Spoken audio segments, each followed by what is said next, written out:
I'm writing this because my screams can't split the sky. They left us, my own blood, my kin, the ones who swore they'd hold me when the world caved in. They left me and my daughter to rot in some cursed, dripping wilderness that stinks of betrayal and rot. My hands shake, clawing this pen, ink bleeding like my heart. This isn't a story. It's a wound, raw, oozing, festering. I'm Sarah. My daughter's Lily, 9, all bony knees and eyes too big, eyes that trusted me to keep her safe. I failed her. They failed us. I'll never forgive. Not them, not myself, not this world that let it happen. They wanted us gone, erased, like we were nothing but trash to dump in the dark. I'm screaming this onto the page because they don't get to win, not now, not ever. It started when Michael died. My husband, my anchor, gone in a blink. His heart just stopped one Tuesday morning, a cruel trick of fate that tore my life in half. He was 38. I was 36. Lily was 8. We had a life, not fancy, just a small bakery in a nowhere town, dough under our nails, flour in our hair, his dumb jokes making customers snort. The smell of bread, warm, yeasty, used to feel like home. Now it's just me, running it into the date, because who cares about cinnamon rolls when your soul's been gutted? Grief was a beast, chewing my bones, spitting me out hollow. I didn't eat. I didn't sleep. I sat in the dark, walls closing in, while Lily watched me unravel. She'd bring me tea, her tiny hands trembling, saying, "Mama, you got to drink something." I'd nod, but the tea went cold. Everything went cold. My heart, my hands, my life, cold as the grave Michael left behind. My family, Mother Jane, Father Tom, Sister Becca, her husband Greg, swooped in like vultures, eyes glinting, beaks sharp. They didn't hug me. They didn't cry. They just stood there, judging, like my pain was an inconvenience. "You need to get out," Becca said, her voice syrupy, fake as her concern. "You're scaring Lily." Like I didn't know. Like I wasn't drowning in guilt already. "You're not yourself, Sarah," Greg added, smug, like he'd cracked the code to my soul. My parents just stood there, arms crossed, like I was a problem to solve, a stain to scrub out. They had a plan, a perfect fix, a family camping trip. Some nowhere forest, no phones, no internet, just healing. They sold it like a miracle cure. "Fresh air," Becca said, her nails perfect, her smile sharper than a blade. "It'll be good for Lily." Greg nodded, like he was some guru of grief. My parents muttered agreement, their eyes avoiding mine. I didn't want to go. I told them. "I'm not ready," I said, my voice cracking. "I can't pack up and pretend." But they pushed, kept saying Lily needed it, kept saying I was failing her by staying broken. They used her like a weapon, her little face lighting up when they mentioned the trip. I caved. For her. For Lily. I always cave for her. We drove to this place, some gray, wet wilderness where trees leaned too close, their branches clawing at the sky, whispering secrets, mocking you. The air was thick, heavy, like breathing mud. My phone blinked, no signal, just bars fading, laughing at me. We piled out of 2 cars, Becca and Greg's shiny SUV, my parents' rusted van, its engine coughing like it was dying too. Tents, coolers, camp chairs, all screaming normal family outing. Lily was excited, skipping, pointing at mushrooms, asking if we'd see wolves. Her voice was the only light in that place, her giggles cutting through the fog. I forced a smile, my chest tight, thinking maybe, just maybe, this could stitch us back together. Maybe the trees, the quiet, the family I thought I knew could pull me out of this hole. I was a fool, a stupid, desperate fool. That first night, we sat by a fire. Flames snapped, spitting sparks into the dark. Lily roasted marshmallows, giggling when they caught fire, her face glowing, her tongue sticking out in concentration. Greg droned on about his college hiking days, like anyone cared, his voice grating, his ego filling the air. Becca poured coffee from a thermos, her nails perfect, her smile sharper than the knife she used to slice apples. My mom fussed with a blanket, muttering about the cold, like it was my fault. My dad grumbled about damp wood, stacking logs like it was a competition. For a moment, it felt real. Like family. Like love. I held Lily close, her warmth against my side, her hair smelling like shampoo and smoke. I thought maybe I could breathe again. Maybe Michael was watching, smiling, saying, "You got this, Sarah." I let myself believe it, let myself hope, let myself think they cared. I fell asleep in our tent, her little body curled into mine, the forest humming around us, a low, eerie song. I thought we were safe. I thought wrong. I woke to silence. Not the soft kind, not the peaceful kind, the kind that screams something's broken. My heart was already pounding, my stomach twisting before I even unzipped the tent. The campsite was empty. No tents, no cars, no coolers, no people. Just our little tent, standing alone like a forgotten toy in the mud. Lily was still asleep, her face soft, unaware, her chest rising and falling. I stumbled out, my breath catching, my eyes darting. The fire pit was cold, ash scattered like bones. The chairs were gone, the tables gone, the food gone, everything gone. Just our tent and a single folding table, warped and splintered, with a scrap of paper under a rock. Becca's handwriting, neat as poison, "This is better for everyone. You'll understand." I read it again, and again. My hand shook so hard the paper tore, the words blurring. Better for everyone? They left us. My sister, my parents, her husband. They packed up and left us in the middle of nowhere, with a 9-year-old girl and no food, no water, no way out. They didn't forget us. They didn't make a mistake. They wanted us gone, erased, buried in this wet, choking hell. I screamed, not words, just noise, raw, ugly, until my throat burned, until my voice cracked and died. Lily woke, her voice small, scared. "Mama, where's Grandma?" I couldn't look at her. I couldn't say it. I just pulled her close, my arms shaking, my heart a hammer in my chest. "They'll be back, baby. They just went somewhere." Lies. Filthy, desperate lies. I knew. I knew in my bones, in my blood, in the pit of my gut, this was no accident. This was a plan, cold, cruel, calculated. They didn't just abandon us, they wanted us dead. Like we were trash they could dump in the dock, like our lives meant nothing, like Lily's laughter, her trust, her tiny hands were nothing but a burden they could shed. We had nothing. My backpack, a half-empty water bottle, one granola bar, a flashlight with batteries that flickered, a pocket knife with a blade too small to matter. No map, no compass, no signal, no hope. Just me and Lily, in a forest that felt alive, hungry, its trees closing in, its air thick with damp and decay. Day one, I told myself we'd walk, find a road, find help. We followed a stream, because streams lead somewhere, right? Lily clung to my hand, her sneakers slipping on wet rocks, her voice trembling. "Mama, are we lost?" I lied again. "No, baby, we're just exploring." Exploring. What a sick, pathetic joke. We weren't exploring. We were surviving, and I was failing her, failing Michael, failing myself. Day two, the granola bar was gone. I gave it all to Lily, broke it into tiny pieces, watched her chew slowly, her eyes big, her face pale. "Aren't you hungry, Mama?" she asked, her voice so small it cut me. I ate already. I lied, my stomach clawing itself, a beast eating me from the inside. I didn't care. She needed it more. We walked until my legs burned, until Lily's steps slowed, her shoulders sagging.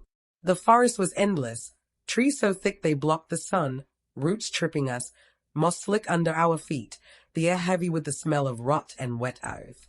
I found berries, small, sour, half hidden under leaves. I didn't know if they were safe, but I ate one first, waited, prayed I wouldn't die. I didn't. I gave them to Lily, her lips staining red, and I watched her like she might drop dead any second. She didn't. Thank whoever was listening. Thank the universe. Thank the dirt under my nails. I don't know who, but thank something. Day 3. Hunger wasn't a feeling. It was a knife, twisting in my gut, carving me hollow. Lily stopped talking, just walked, her eyes dull, her hand limp in mine. I kept saying, "We're okay. We're okay." Like a chant, like if I said it enough, it'd be true. I found more berries, taught her to chew slowly, to make them last. I drank from the stream, the water gritty, tasting like moss and despair. My hand shook, my mind screamed. They did this. They wanted this.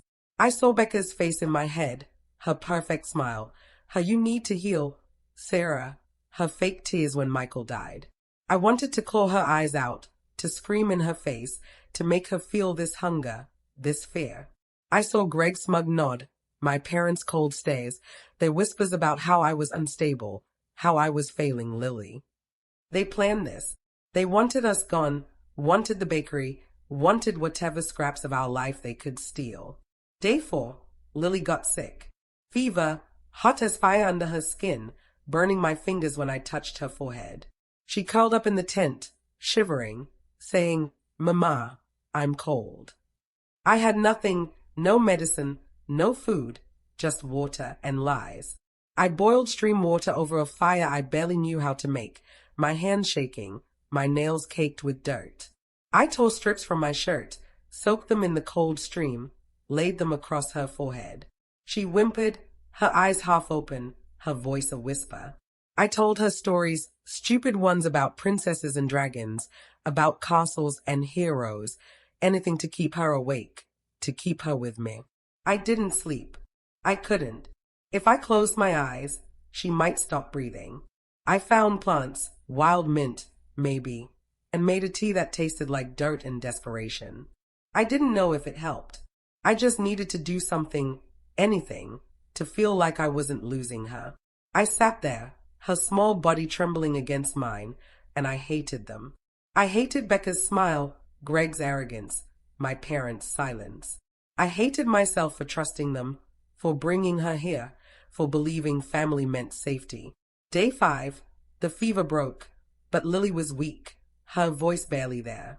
"Mama, are they coming back?" she asked, her eyes big, searching mine. I didn't lie this time. "No, baby, they're not." Her eyes filled with tears, but she didn't cry. She just nodded, like she'd known all along, like she'd seen the truth before I did. I hated them for that, for making her grow up in a forest, for stealing her trust, her light, her childhood.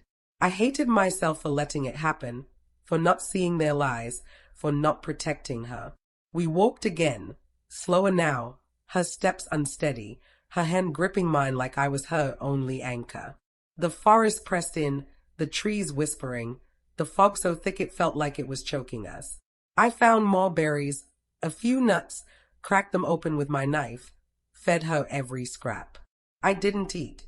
My body was shutting down, my legs shaking, my vision blurring, but my mind was fire, burning with rage, with their faces, their voices, their betrayal. Day 6, a storm came. Rain like a punishment, pouring down, soaking us to the bone, turning the ground to mud. The tent leaked, water pooling at our feet, the wind screaming like it wanted to tear us apart. I held Lily under my jacket, her body shaking, her teeth chattering. I sang to her, my voice cracking, some old lullaby Michael used to hum when she couldn't sleep. I thought I heard him in the wind, saying, "Keep going, Sarah."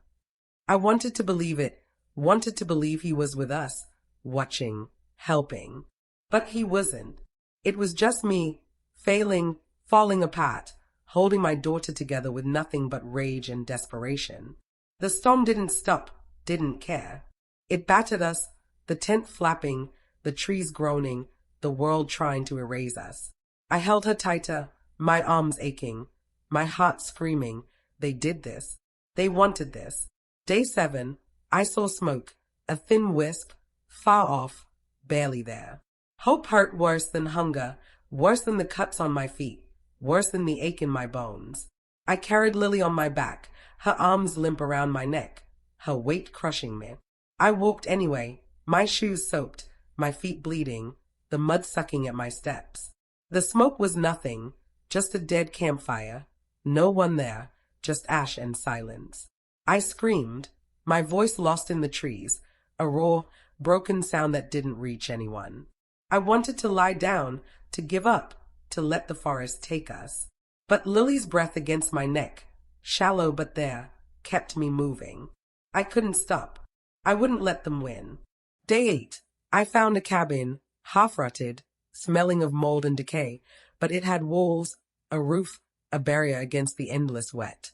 Inside, a rusted stove, a broken chair, a tin of beans so old the label was peeling. It might kill us, but I didn't care. I opened it with my knife, the blade slipping, cutting my hand, blood mixing with rust. I fed Lily tiny spoonfuls, her eyes half closed, her lips barely moving.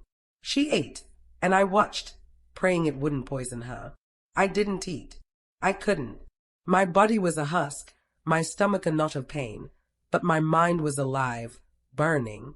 They did this. They planned this. I saw their faces, Becca's smirk, Greg's smug nod, my parents' fake concern, their whispers about how I was too broken to keep going. They didn't just leave us, they wanted us dead, wanted our lives, our bakery, our everything. Day 9, I heard a helicopter, a faint thrum in the distance. I don't know how I had the strength, but I dragged branches, made an H in the date, lit a fire with the last of my lighter fluid. The smoke rose, thin, weak, barely there. I waved my jacket, screamed until my throat bled, until my voice was gone. The chopper flew past, the sound fading, taking my hope with it. Lily didn't say anything, just held my hand, her fingers cold, her eyes empty. I wanted to die. I wanted to kill them. I wanted to burn the world down for letting this happen. I sat there, in the mud, Lily against me, and I thought of Becca's note, this is better for everyone. Better for who? For them, for their greed, their lies, their perfect little lives built on our graves. Day 10, another cabin, a ranger station, solid, real, not some rotting ruin. Inside, a radio, dead but there, mocking me with its silence. I smashed the buttons, screamed into it, got nothing but static. My hands bled, my nails broken, my voice a rasp. Then I heard it again, the helicopter, louder this time. I ran outside, lit another fire, piled every stick I could find, the smoke thick, black, choking. I waved my jacket, screamed, prayed, begged. This time, it circled back. A man leaned out, waved. Lily grabbed my hand, her voice a whisper. Mama, they see us.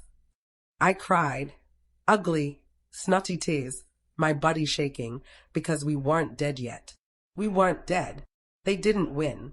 The hospital was too clean, too quiet, the kind of quiet that makes your skin crawl. Lily slept, hooked to machines, her face pale but alive, her chest rising and falling. I sat there, my hands bruised, my heart a tangle of wires, my body screaming from hunger, from cuts, from exhaustion. Detective Harris came, a woman with sharp eyes and no pity. Your family filed for your death, Ms. Carter, she said, her voice flat. Life insurance, $2 million. Your bakery transferred to Becca's name. A forged will saying you left everything to her. I laughed, a broken, ugly sound that hurt my chest. Of course they did. They didn't wait a week, didn't wait a day. They filed on day 3, while we starved, while Lily burned with fever, while I carried her through the mud. They twisted my texts, my I can't do this messages from after Michael died, to make me look crazy, suicidal, unfit. They had a lawyer, a notary, a plan. They didn't just want us gone, they wanted our lives, our money, our bakery, our everything. They wanted to erase us, to take what we built, to step into our shoes like we were nothing. I gave the cops everything. The note, Becca's handwriting, neat and cruel, This is better for everyone. My phone, dead but full of their messages before the trip. Oh, we're here for you, Sarah. Oh, we love you. Lies. Filthy, disgusting lies. I gave them my bank records, the bakery's contracts. The will I signed years ago, leaving everything to Lily. The bakery's accounts were frozen now, their plan falling apart, but it didn't feel like a win. It felt like ash, like the fire pit they left behind, like the life they tried to steal. Lily woke, her eyes big, her voice small. Mama, why do they hate us? I had no answer. I just held her, my hands shaking, my rage a living thing, clawing at my chest, screaming to get out. Weeks later, the courthouse. A preliminary hearing, not a trial, just a step. My family sat there, Becca, Greg, my parents, like strangers, like people I'd never known, never loved. The prosecutor laid it out. The forged will, the insurance claim, the note. The notary, some greasy guy named Paul, admitted he faked my signature for a cut of the money, his hands shaking as he spoke, his eyes darting like a rat's. Becca didn't look at me, her face a mask, her nails still perfect. Greg stayed at the wall, his jaw tight. My parents cried, my mom dabbing her eyes, my dad's hands clenched, but I didn't believe it. They weren't sorry. They were sorry they got caught, sorry their plan didn't work, sorry they had to face me now. The judge, an older man with steady eyes, said there's enough for trial. Conspiracy, fraud, endangerment. I didn't feel relief. I didn't feel anything. Just Lily's hand in mine, her trust the only thing keeping me from shattering into a million pieces. The news got hold of it, mother and daughter left to die in wilderness, family's greedy plot unraveled. Headlines screamed, reporters called, talk shows begged for interviews. I said no. I didn't care. They could shout our pain to the world, but it wouldn't fix what they broke. It wouldn't erase the forest, the hunger, the fear. It wouldn't bring Michael back. It wouldn't make Lily forget the way her grandma, her grandpa, her aunt, her uncle left her to die. We're home now, a tiny apartment, no garden, no light, just walls that feel like they are closing in.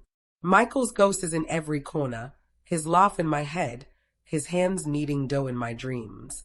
Lily paints, her fingers smudged with color, her eyes raw, her smile gone. I try to smile for her, but it's a lie, a mask I wear to keep her from breaking. Inside, I'm screaming, my rage a fire that won't go out. They took everything, my trust, my family, my belief in love. They wanted us dead for money, for a bakery, for a life they didn't earn. I'll fight. I'll go to court, tell the world, make them pay. But it won't heal. It won't bring Michael back. It won't erase Lily's nightmares, her whispered questions, did Grandma want me dead? This is my defiance. We're alive. Lily and I, we're here, breathing, fighting. They tried to erase us, to bury us in that forest, to steal our lives and walk away clean. But we clawed our way back, through mud, through hunger, through betrayal. I'm not forgiving, not forgetting, not letting them win. I'm Sarah, and this is my truth, screamed onto this page, ink bleeding, heart breaking, because they don't get to win. Not now, not ever. Day 11, we're out of the forest, but it's still in me, the damp, the dark, the way the trees whispered, you nothing, you gone. Lily's in the hospital bed, her face still pale, her hands clutching a stuffed bear the nurse gave her. I sit there, my body aching, my skin cracked, my nails broken from digging, from clawing at the earth for berries, for anything to keep her alive. The doctors say she'll recover, but what does that mean? Recover from what? From hunger, from fever, from the fact that her family left her to die. I can't stop seeing Becca's note. Those words burned into my brain. This is better for everyone. I want to shove it down her throat, make her choke on it, make her feel the weight of what she did. I keep replaying the days before the trip, the way she hugged me, her perfume sharp, her voice soft. We just want you to be okay, Sarah. Lies. All lies. I should have seen it, should have known. Michael would have known. He'd have seen through their fake tears, their fake love. But he's gone, and I'm here, failing, always failing. Day 12, the cops come again. Detective Harris, her eyes like knives, shows me papers, bank records, emails, texts. They didn't just file for our death. They tried to sell the bakery, tried to transfer the deed to my house, tried to wipe us out completely. They used my grief against me, took my texts from those dark days. I can't do this anymore. I don't know how to keep going. And twisted them, made me look like I wanted to die, like I'd walk into the woods and take Lily with me. They had a lawyer, a notary, a whole plan. They didn't wait a week, didn't wait a day.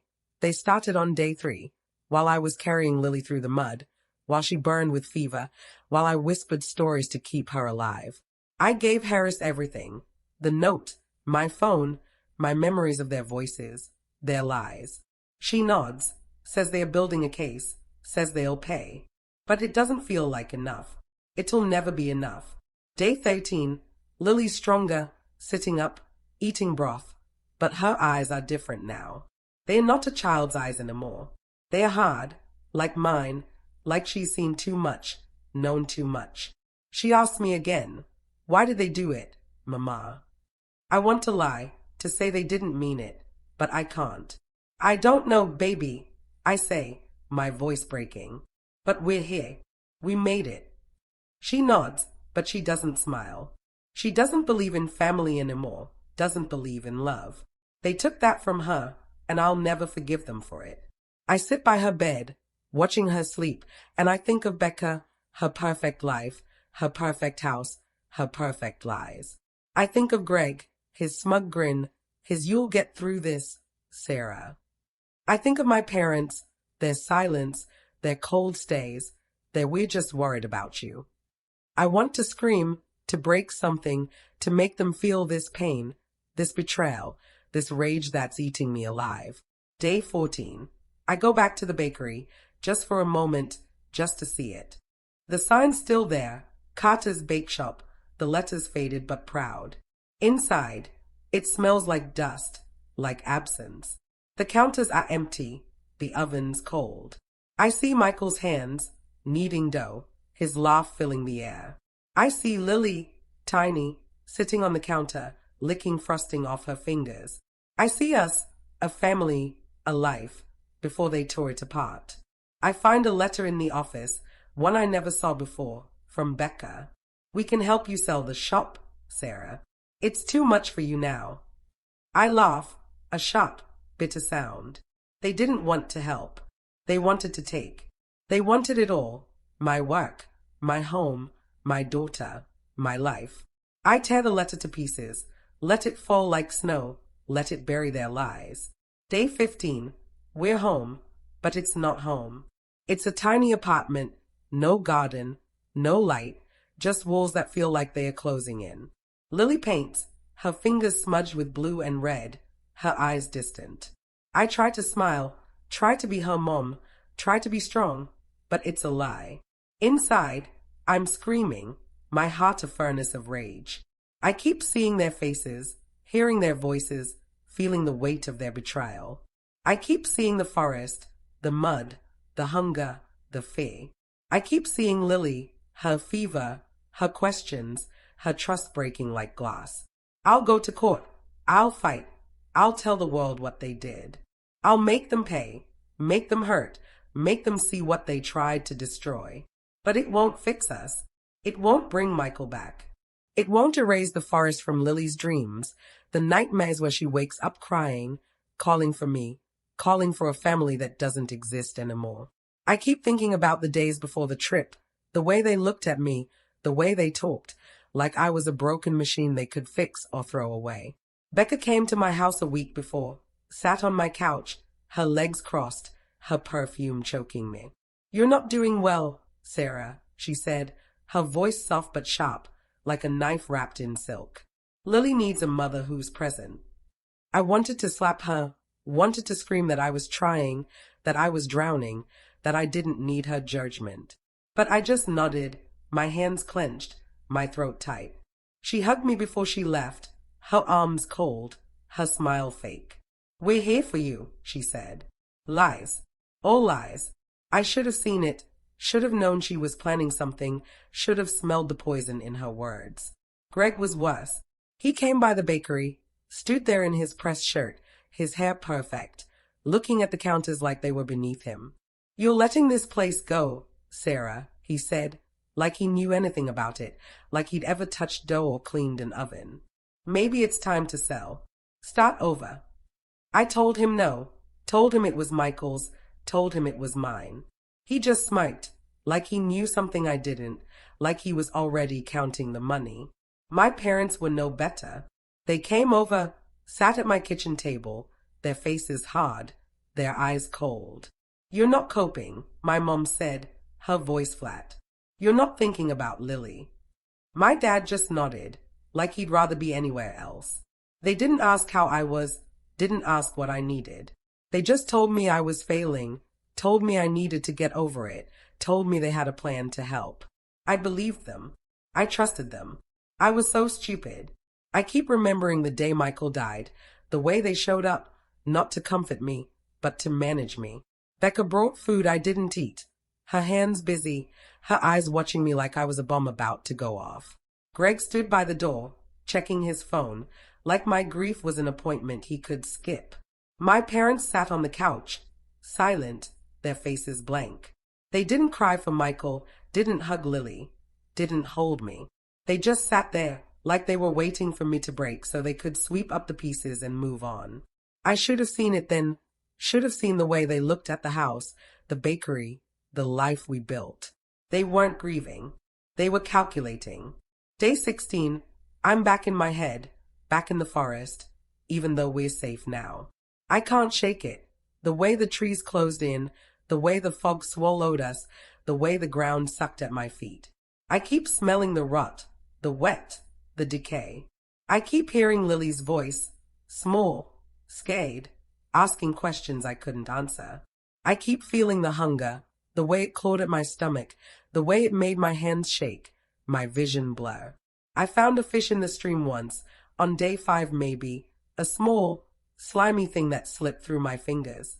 I tried to catch it, tried to stab it with my knife, but it got away, and I sat there, in the mud, crying like a child, because I couldn't feed her, couldn't save her.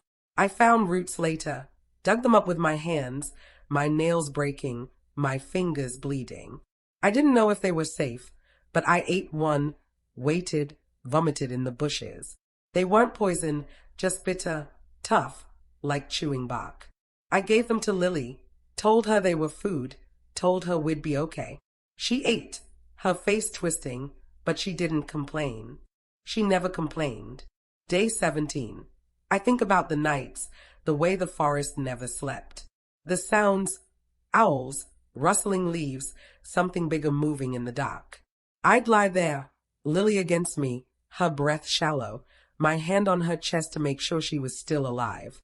I'd hear things, snaps, growls, whispers, and I'd tell myself it was nothing, just the forest, just my mind breaking. But I was scared, so scared, not just of animals, but of them, of what they'd done, of what they might do if we got out. I kept seeing their faces in the dark, Becca's smile, Greg's nod, my parents' cold eyes. I kept hearing their voices, their lies, their "we're here for you, Sarah." I wanted to scream, but I didn't, because Lily needed me quiet, needed me strong, needed me to be her mom. Day 18. I remember the berries, the way they stained my hands, my lips, my heart. I found a patch on day 6, maybe 7, hidden under thorns that cut my arms, my legs. I didn't care. I picked them one by one, my fingers bleeding, my hands shaking. I gave them to Lily, watched her eat, watched her smile for the first time in days. It was a small smile, barely there, but it was enough to keep me going, enough to make me think we could survive. I didn't eat. I couldn't. Every berry was for her, every scrap, every drop of water. My body was breaking, my legs weak, my head spinning, but I didn't care. She was alive. That's all that mattered. Day 19. The storm again, in my head, in my dreams. The rain, the wind, the way it tore at the tent, the way it tore at me. I held Lily, her body so small, so fragile, her breath hot against my neck.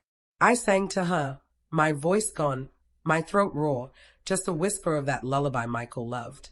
I thought I heard him, thought I felt him, thought he was there, telling me to keep going.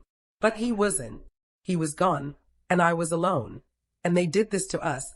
They left us. They wanted us dead. I keep seeing the note, keep seeing Becca's handwriting, keep hearing her voice, her lies. I want to burn it, burn them, burn everything. Day 20. I'm back in the hospital, but the forest is still here, in my bones, in my blood.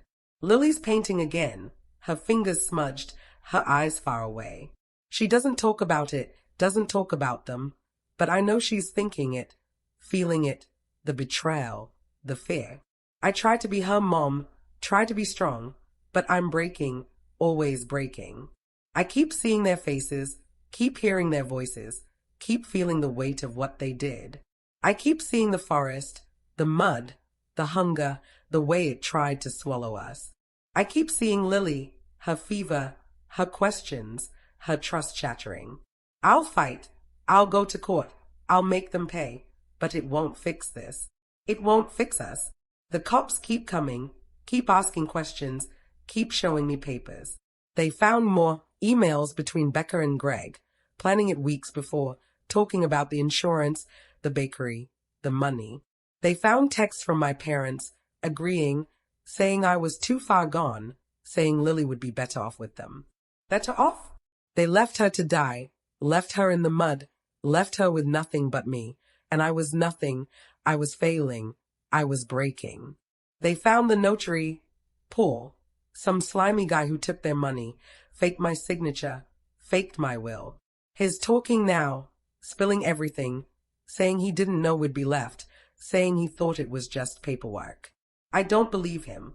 I don't believe any of them. The media's everywhere, their voices loud, their cameras flashing. Mother and daughter survive wilderness, family's plot exposed. They want my story, want my pain, want to put it on screens, on pages, on the internet for the world to see. I say no. I don't want their pity, their clicks, their likes. I don't want them to turn our pain into a show, into a headline, into something they can forget tomorrow. But they keep coming, keep calling, keep knocking. I lock the door, pull the curtains, hold Lily close. She doesn't need their eyes, their questions, their judgment. She needs me, and I'm trying so hard, but I'm failing, always failing. The lawyer says we have a case, says we'll win, says they'll go to jail. Conspiracy, fraud, endangerment, big words, heavy words, but they don't feel like enough. They don't feel like justice. Justice would be them in that forest, them hungry, them scared, them alone. Justice would be them feeling what we felt, knowing what we knew, losing what we lost. I give the lawyer everything, the note, the texts, the contracts, the memories. I tell him about the days before, the way they looked at me, the way they talked, the way they planned. He nods, takes notes, says we're strong, says we're survivors. I don't feel strong. I feel broken, hollow, a shell held together by rage and Lily's hand in mine. Lily doesn't sleep through the night anymore. She wakes up crying, calling for me, calling for Michael, calling for a family that doesn't exist. She dreams of the forest, of the trees, of the dark. She dreams of them, of Becca, Greg, Jane, Tom, their faces smiling as they walk away, as they leave us. She doesn't say it, but I see it in her eyes, in the way she flinches when I mention their names, in the way she clings to me like I'm all she has left. She's right. I am all she has left. They took everything else, her trust, her joy, her childhood. She paints, but her pictures are dark now, all blacks and grays, no more yellow suns, no more blue skies. She paints trees, tall and looming, and I want to burn them, want to burn everything that reminds her of that place. She asks me questions, her voice small, her hand shaking. Did Grandma want me dead, Mama? Did Aunt Becca hate me? Why didn't they come back? I don't know how to answer, don't know how to tell her that the people who were supposed to love her, protect her, chose money over her life. I just hold her, tell her we're okay, tell her we're together, tell her they can't hurt us anymore. But they can. They are. They're in her dreams, in her fears, in the way she looks at the world now, like it's a place that can betray you, that can leave you in the dark. I keep going back to the forest in my head, keep feeling the mud, the cold, the hunger. I keep seeing their faces, their lies, their smiles. I keep hearing Becca's voice. We're here for you, Sarah. We just want to help. I want to scream in her face, want to make her see what she did, what they all did. I want to drag them to that forest, leave them there, let them feel the hunger, the fear, the betrayal. I want them to know what it's like to carry your child through the dark, to think she's dying, to think you're failing. I want them to hurt, to break, to bleed like we bled. I remember the day we planned the trip, the way they sat in my living room, their voices calm, their eyes cold. Becca brought a map, spread it out like it was a game, pointed to the forest like it was a vacation spot. It'll be fun, she said, her smile too bright, too sharp. Greg nodded, said it was just what you need. My parents didn't say much, just agreed, their faces blank. I should have seen it, should have known. But I was drowning, grieving, desperate for something to hold onto. I thought they were my family, thought they loved us, thought they cared. I was wrong. I was so wrong. I keep thinking about Michael, about the bakery, about the life we had. He'd come home covered in flour, his hands warm, his laugh loud. He'd pick Lily up, spin her around, call her his little baker. He'd kiss me, tell me we were building something, tell me we were enough. Now he's gone, and I'm here, and they tried to take it all. They didn't just want us dead. They wanted what we built, what we loved, what we fought for. They wanted the bakery, the money, the life we made. They wanted to erase us, to step into our place, to pretend we never existed. The trial's coming, and I'm ready, but I'm not. I'll sit in that courtroom, look at their faces, tell the world what they did. I'll show them the note, the texts, the lies. I'll show them Lily, her eyes hard, her childhood gone. I'll show them me, broken but standing, raging but alive. They'll pay, jail, fines, shame, whatever the court gives them. But it won't be enough. It'll never be enough. They took something I can't get back, something I can't fix. They took Lily's trust, my faith, our family. They took the part of me that believed in love, in blood, in promises. I keep the note, keep it in my pocket, keep it close like a wound I can't stop touching. This is better for everyone. I read it every day. Let it fuel me. Let it remind me what they are, what they did. I'll use it to burn them, use it to show the world who they really are. I'll fight for Lily, for Michael, for the life they tried to steal. I'll fight because we're alive, because we survived, because we clawed our way out of that forest, out of their plan, out of their betrayal. This is my defiance, my scream, my truth. Lily and I, we're here, breathing, fighting, living. They tried to erase us, tried to bury us in that wet, choking hell. They wanted our money, our bakery, our lives. They wanted us gone, forgotten, dead. But we're not. We're here, and I'm screaming, and I'm writing, and I'm fighting. I'm Sarah, and this is my truth, bled onto this page, ink and tears and rage, because they don't get to win. Not now. Not ever.